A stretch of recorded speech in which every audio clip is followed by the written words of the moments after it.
It's snowing! Sam, it's snowing! Yay! Woo! We did it! We did it! Good morning, it. everybody. It's, what is it? It's Saturday, January Oh. 31st. Can it be July 31st, please? If this is July, we're in trouble. Yeah, it is. Welcome to extended snowstorm coverage here on the Carolina Weather Group. I'm James Brierton in Charlotte. That's Sam Walker on the Outer Banks. He's going to be doing the snow dance here shortly. We're going to be checking in with all you in the comments, so drop them in, ask your questions, tell us how much snow you've got so far. It's still early for a lot of you, but here in Charlotte, here we go. I would call it just over an inch. Just over an inch, and it is clearly still falling. Jared Smith is punching the buttons in Charleston. He can go ahead if he wants and pop up the radar and show us just how much precip we've got across the region, because this day is just starting for everyone who is looking forward to enjoying yet another weekend of winter weather, Sam. Yeah, exactly. It's just getting started for me out here on the coast, but obviously folks from the Piedmont and on out into the mountains, as well as the Midlands and the upstate are seeing the snow. But that dry slot, we talked about the Swiss cheese last night, James, and the dry slot has definitely set up over the Triangle and the Sandhills. And we just saw, almost nothing along the US 1 corridor so far this morning.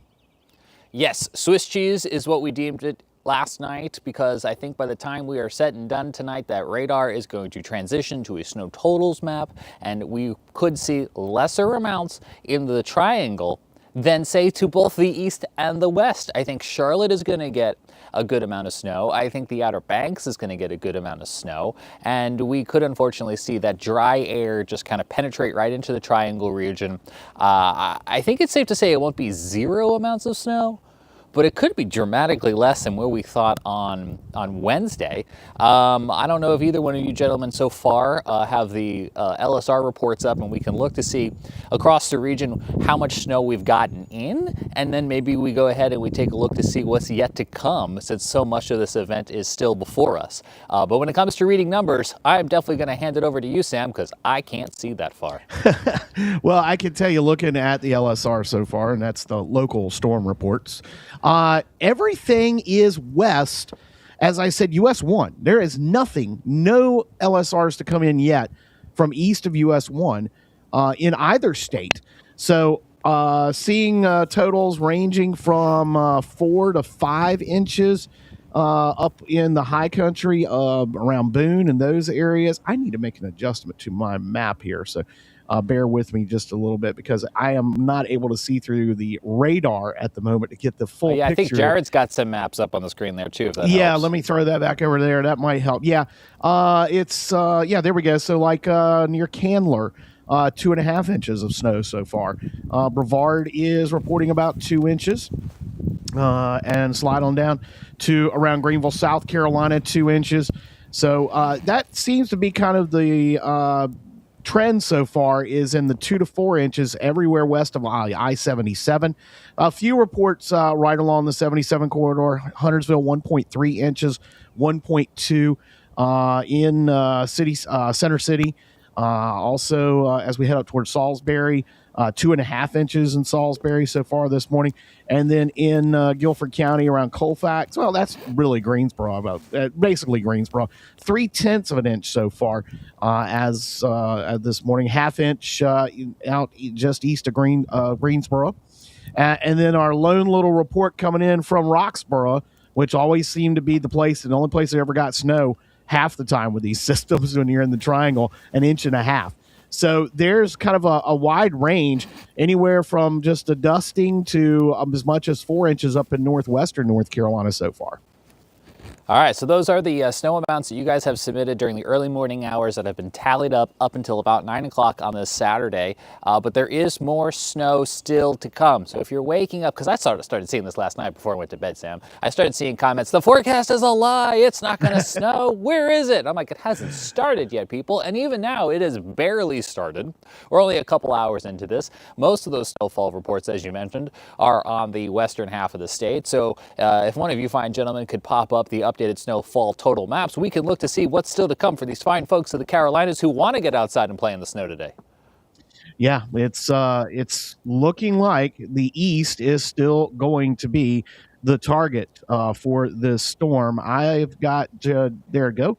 Your 3-day snow accumulation amounts as of 7 o'clock this morning for the state of North Carolina. I'll start there, Jared. I think I've got all that stuff on the screen share up. Let's see. Nope. Well, let me try this one more time. So there you go. That is, I've got it shared up here on my side, Jared, if you want to jump out on that. 8 to 12 inches, pretty much from the northeast corner of North Carolina all the way down to Wilmington. And then as you get into interior sections of North Carolina, just to the east of I-95, 6 to 8. And it's kind of weird how this thing is curved, but that is because it's a coastal storm. I can see that dry slot on my monitor, which is 20 feet from here. Yeah, and I was getting there because you got a 6 to 8 running right along I-95 in North Carolina, and then there is the dry slot. Like we said, all along US 1, US 220 as well is the dry slot. 4 to 6 inches. That's the thing, folks. 4 to 6 inches is still a pretty significant snowfall for North Carolina and South Carolina.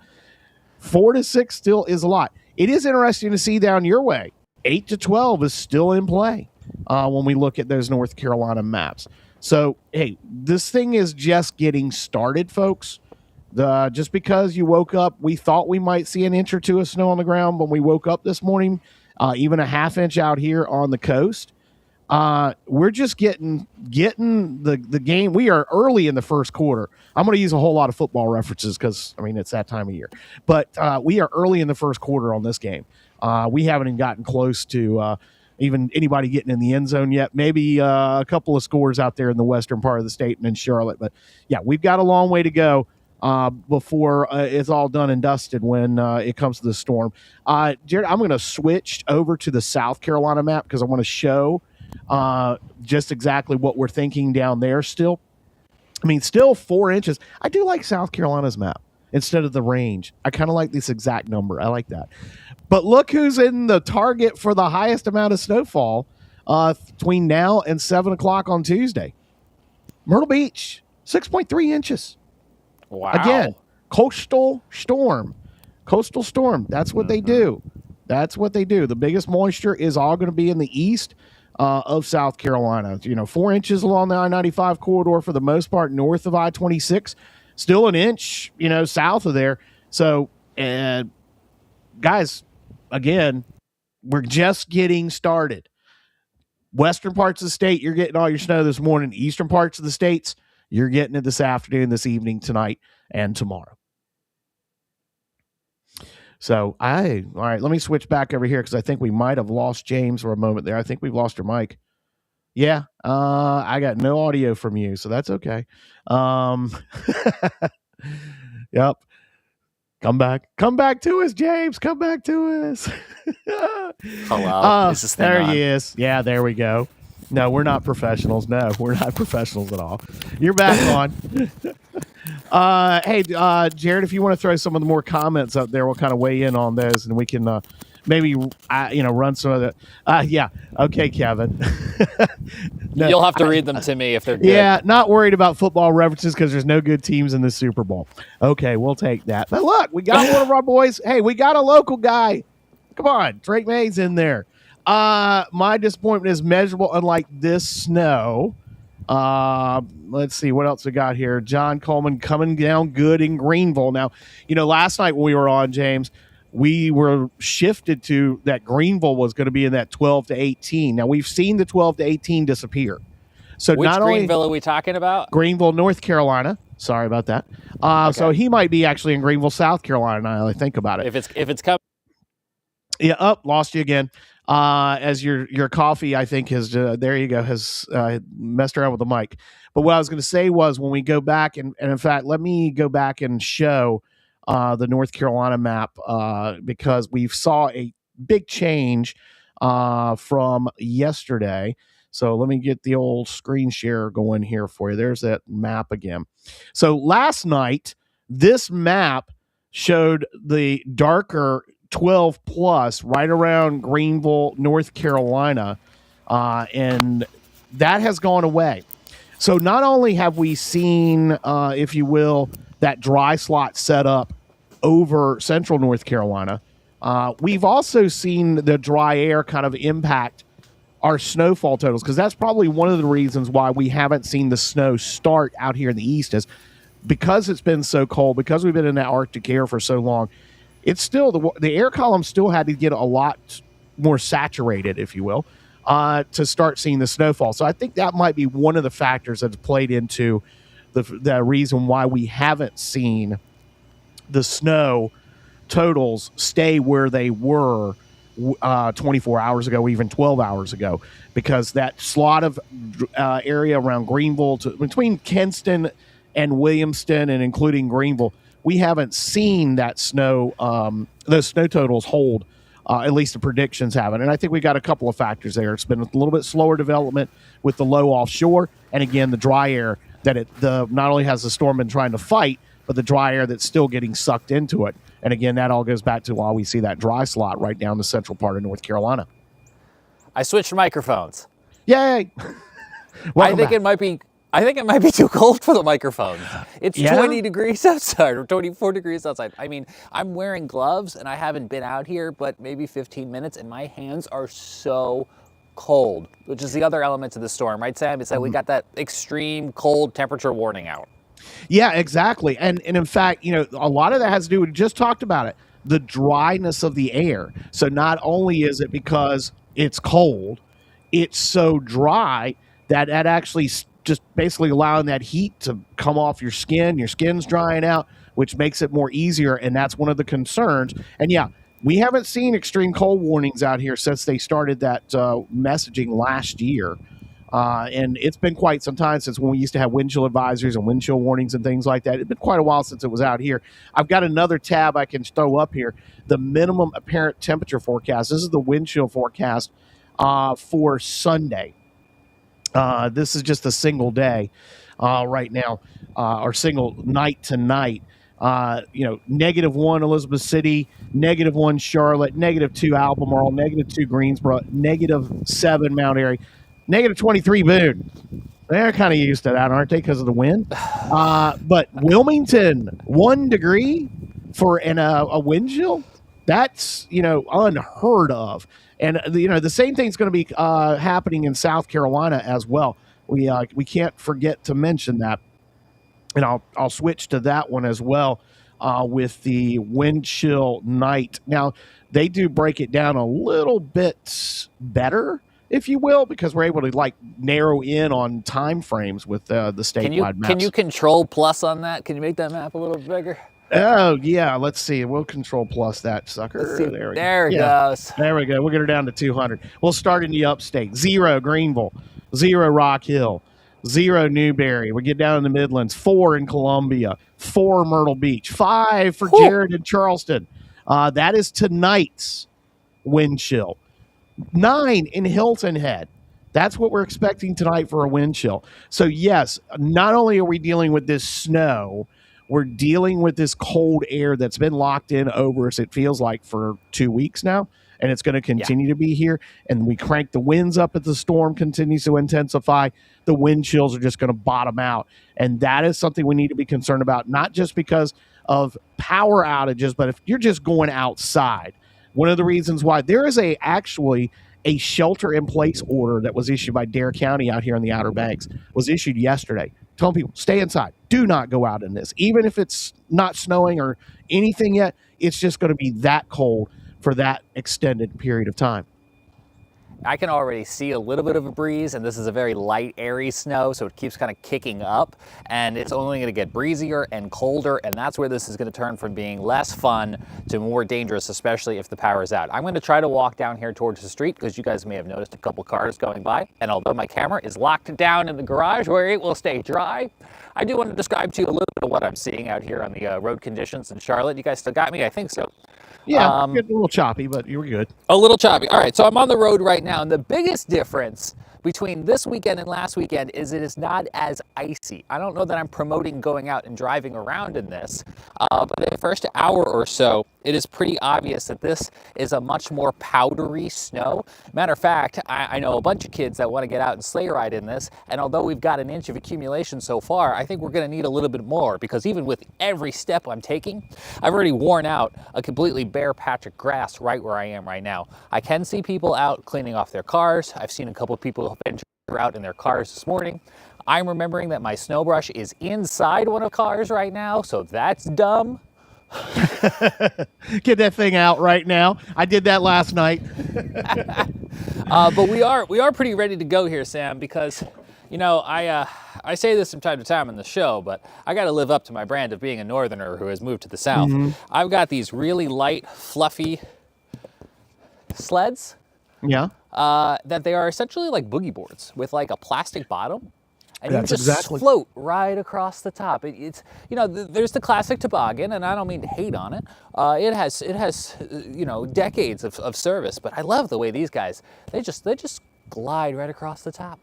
Yeah, those are perfect for it. But you know, out here, we've all got body boards. We've all got them. You know, we got body. You boards. guys are going to use the actual boogie boards. We're going to use actually body boards. Yes, and that will be to go sliding down Jockey's Ridge, sliding down the Wright Memorial, the hill where the big pylon is at the Wright Brothers National Memorial. But I'm telling you, all our folks, you know, out here, we got ski gear, we got the snowboards, and we just have to drive 6 hours to go use them. Not today. We got last year. I've got some great video, and I need to pull that back up, maybe in one of our shows later if we don't have anything still yet this evening.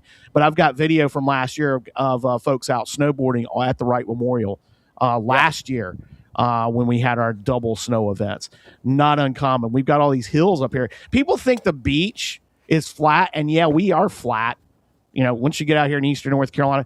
But if you go just a little bit farther away from the beach, there's actually the natural sand dunes, and they're pretty big. There's some good elevation changes, and you got a couple of streets that you can actually get on and ride down, and have got some pretty good rides. So we'll be getting a lot of that video as the forecast holds. I think there'll be some video of me sleigh riding later. Although I said sleigh riding yesterday, and my wife said, "What are you going to go get a horse and carriage? It's sledding." And I said, "I'm not engaging in this conversation right now." Yeah. Before we go, do we have any snow reports coming in the comments or questions that we can answer? Yeah, dusting about 4 miles southeast of Asheboro. That's some of the comments there. So, you know, it's starting to make its way east. Just a few flakes starting south of Raleigh as well. Yep, Kevin checking in from Killable Hills. I've got some video queued up, actually, of just some flurries. Nothing major out. I mean, it's just flurries out here, so really it's not worth it's not worth the trouble trying to do the screen share. It's just been slow to get started out here, honestly. We haven't talked about, of course, the coastal threat on this episode, as we've talked about before. That is still in play. We are still looking at the potential for 2 to 4 feet of ocean overwash with this storm on the Outer Banks, and in some very specific area.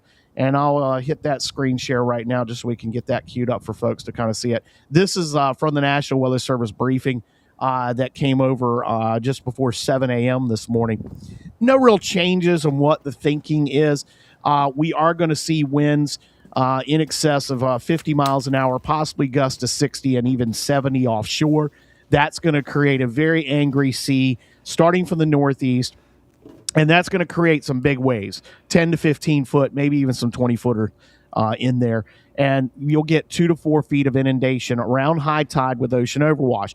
That is going to be with tomorrow morning's high tide, maybe tomorrow evening's, but tomorrow morning's high tide is the highest. It's also right as we're hitting those peak winds. So we do have the potential. Pretty much any beach that faces east here on the Outer Banks has got that possibility. So that's really from Corolla. And I know this map only shows up to Duck, but it includes Corolla and Corova. Those areas may see it as well. And that's a 4-wheel drive area. People actually drive on the beach there to get to their house, to their homes. Those aren't vacation rentals just up there. It's residents. They have to drive on the beach, and they can't do it at high tide when it gets like this. 2 to 4 feet. So we may see some stuff punching through the dunes, especially along those vulnerable spots in Pea Island. Obviously, the problems that we have in Buxton, where that small area where those houses collapsed back in the fall. We're really worried about overwash there. 1 to 2 feet, not so much a big, huge issue south of Cape Hatteras. For Frisco, for Hatteras Village, and even the north end of Ocracoke, probably going to see some water coming over there with that high tide. Once the winds shift to the northwest, that's when we're going to probably see some sound side flooding of 2 to 4 feet. I haven't looked at the models this morning, but yesterday the models were showing as much as 3.5 to 4 feet in Avon Harbor, 2.5 to 3 feet in Hatteras Harbor. So we have that worry on Sunday. That's more of a wind-driven tide than is a lunar tide. So we do have to keep that in mind as well.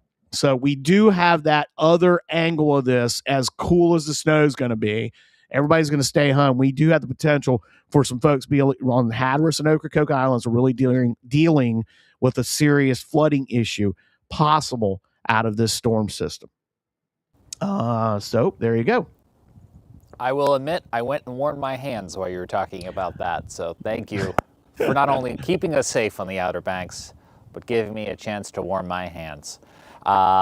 I mentioned I got to go get the one snow brush out of the car, and the reason I got to get the one snow brush out of the car is because my other snow brush looks like this, and it's not supposed to be in two pieces. But no. Well, you can do double duty. One hand does one hand does the other. There you go. I will say this about this dry nature of this snow, at least out for you guys. It'll be a lot easier to shovel it. You probably could get the leaf. You could probably get the leaf blower and use it to blow it around and get it out of the way. That's what they were doing in Denver last weekend with the yard lines. Was just using blowers to clean them off. So you probably could do that. I'm going to regret doing this. But here's the snow, right? So if I just kind of, I don't know if that came through, but on my black jacket, maybe the contrast, you can see how fluffy it is. And it also kind of just blows right back into my face. But you can see how it just kind of carries, and the wind's only going to pick up a little bit more. But you really do need, this is just sticking to everything. So I think when I come back out later, I'm going to need a different pair of gloves. Yeah, you probably just got those wet. Now, as you get closer to the coast, there is going to be a little bit more wet component to it because a little bit warmer temperatures, and we're thinking it's going to be a little bit wetter, a little denser. But with that light snow, it's going to be bad snowman making is going to be almost impossible. But as you get closer to the coast, it's going to get a little bit wetter, so it will work a little bit better for that, and it'll be a little bit harder to move it. But those are some of those things we'll be talking about probably as we get into the meat, into the teeth tonight and tomorrow. Because right now, it's just getting started, folks. It's coming, but it's just getting started. I'm really struggling to make a snowball. I will tell you, as we get into the meat of this tonight, I will not be standing out here when the wind chills start dropping down into single digits. No. That becomes dramatically less fun. Sam, is there still a thought that you guys could get blizzard-like conditions out there? Yeah, that is a possibility, and we do need to hit a couple of specific criteria, which, of course, is snow. But you need to have sustained winds of 35 miles an hour plus. Well, we're going to get that. You need visibility to drop to a quarter mile or less. And that's very possible. But it has to be over a 3-hour period. And I haven't looked at the discussion that's still in the briefing that we got from Newport. The B word is still in there. But I haven't seen anything in the discussion saying that it's a definite. It's not definite. Definitely whiteout conditions are expected, and especially along Hatteras Island. I'll throw in the fact we might get whiteout and tan-out conditions with the blowing sand. I was watching some video from P Island this morning and could see the sand blowing down the road. But blowing and drifting is definitely a possibility. The blizzard, we might not hit that just because of the length of time that it takes, that 3+ hour before we get the blizzard warning. But it's still in play. Let's put it that way. Yeah, because for folks who are unfamiliar, blizzard by definition doesn't care how much snow you have. As Sam was talking about, it's those whiteout conditions that reduce visibility when you take this loosely packed snow and you carry it in the wind. So Sam, I think what I hear you saying is you might not make it by definition because you might not get it for 3 hours, but you might get spurts of it. Yeah, we're almost guaranteed to get spurts of it. You're going to have zero visibility at times, especially on Highway 12 and anywhere that's exposed, open areas to the north. So as you get farther inland, we've got those wide expanses of farmland in eastern North Carolina, where if you got a north wind, it's going to cause the similar conditions tonight and into tomorrow.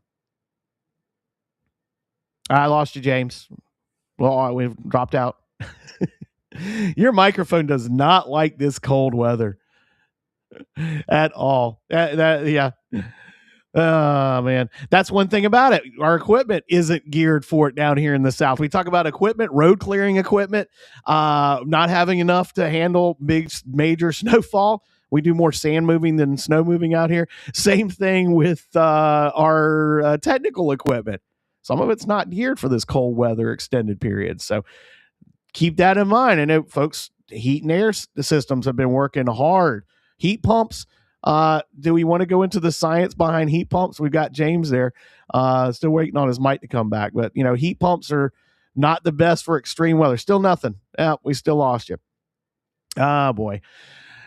Technology. It can have fun. But yeah, heat pumps. So many of us have heat pumps, and they don't do well in extreme weather. As we've seen when it gets hot, they don't do great in very, very hot conditions, and they don't do great in very cold conditions. So keep that in mind. That we put a little strain on that equipment. The heat and air guys are getting a lot of calls. The plumbing guys are getting a lot of calls. Keep that in mind. We want to keep those faucets dripping. Out here in the Outer Banks, everybody's been turning off the water. All these vacation rentals we have out here that folks have been saying, hey, let's go turn the water off and drain the pipes, disconnect the hoses because it's been cold for so long and it's going to stay cold.